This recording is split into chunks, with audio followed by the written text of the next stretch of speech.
I'm grateful, believe me.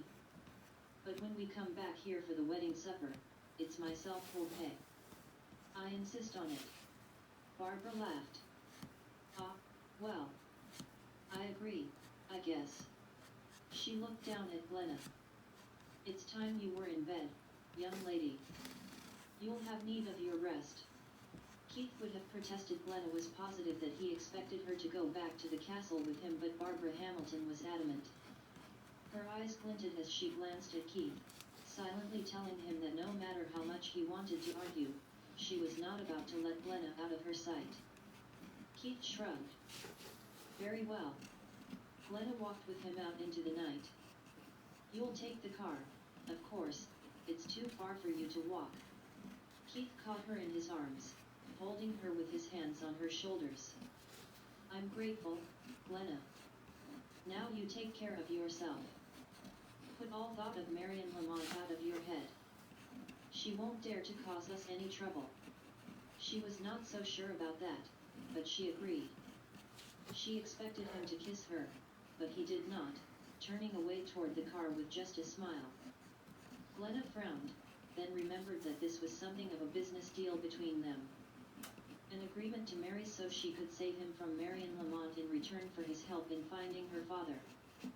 That was what they had said, or something like it, she knew, back then when they had agreed to get married. Still, he could have shown a little more interest in her. She watched the car roll away, his arm waving out the window. Glenna turned back into the inn, walking slowly, head down. She supposed she ought not to blame Keith for his attitude, in light of what they had agreed. But certainly he ought to know that she would not have agreed to marry him if she had not felt very strongly toward him. Very strongly. I love the guy, she muttered. Barbara was waiting for her, she saw, and angled her steps toward the older woman. Barbara put an arm around her, and drew her into a small room off the common room, a combination office and sitting room, with a desk and chair in it, a couch pushed up against the wall, and an easy chair with a standing lamp behind it. It was a cozy room. There was a fireplace with a log glowing in it, and pictures on the wall. Barbara pushed her into the easy chair. Now you sit there and don't move. I'll fetch 2 mugs of hot cocoa and we'll drink them together. Don't you move, now. Glenna laughed. All right. But there's no need to fuss over me so. I just do it to please myself. Glenna sat and waited, crossing her legs and letting her eyes roam about the room. She noted where a picture had hung at one time, and had been removed. There was a hole in the wall where a nail had been hammered to hold that picture. Had it been removed recently? If so, why? Glenna frowned. Was she just dreaming? On the other hand, suppose there had been a picture of her father hanging there. She sat up, very excited. Then common sense came to tell her that if Barbara knew where her father was, she would inform her. Wouldn't she? What reason could she have to keep secret about it? Barbara came back then with a tray on which were cups and saucers and a pot of hot chocolate.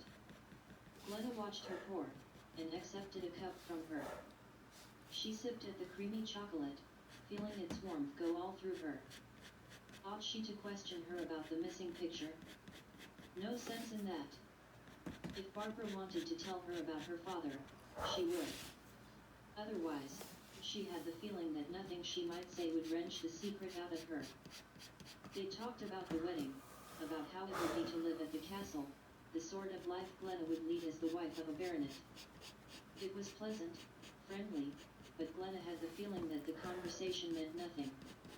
Almost, it seemed, Barbara was trying to pump her, seeking to discover something. And your search for your father, Barbara said at last, pouring the last of the hot chocolate into Glenna's cup. You are going to continue looking for him. But of course. I thought you knew. Keith has agreed to help me. Barbara shook her head. Her face was grave. It would be better if neither of you looked for him any longer. Glenna gasped, sitting up so suddenly that she came close to spilling what was left of her drink. Not look